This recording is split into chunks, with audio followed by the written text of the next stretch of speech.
Bonjour. Imaginez qu'un autobus scolaire rempli d'étudiants dans un pays d'Amérique latine dévale une pente et cause la mort de plusieurs de vos étudiants qui sont à l'intérieur de l'autobus. Ou encore, par exemple, d'un de vos collègues qui est en mission internationale à l'étranger et qui est pris dans une attaque terroriste, par exemple.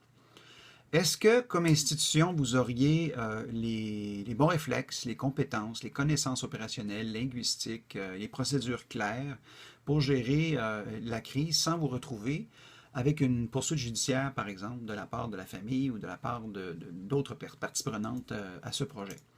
Est-ce que vous êtes pleinement confiant de la compétence en gestion de risque de votre personnel, de vos accompagnateurs, de votre groupe, de vos partenaires à l'étranger, sur qui repose en fait une bonne partie de la gestion des risques dans les projets internationaux?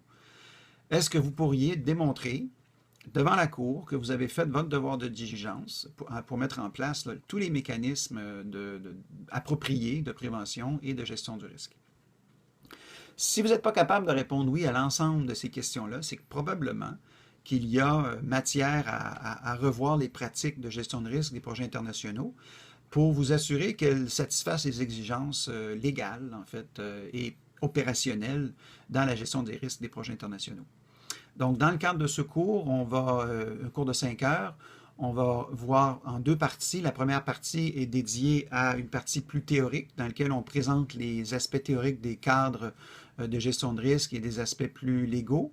Et dans la deuxième partie du cours, on revoit en fait des scénarios, des mises en situation qui vont vous permettre de vivre, bon, à l'échelle virtuelle évidemment, mais des situations qui pourraient arriver et comment, quand on se retrouve en situation, comment on doit réagir dans ces situations-là, et au niveau individuel et au niveau organisationnel.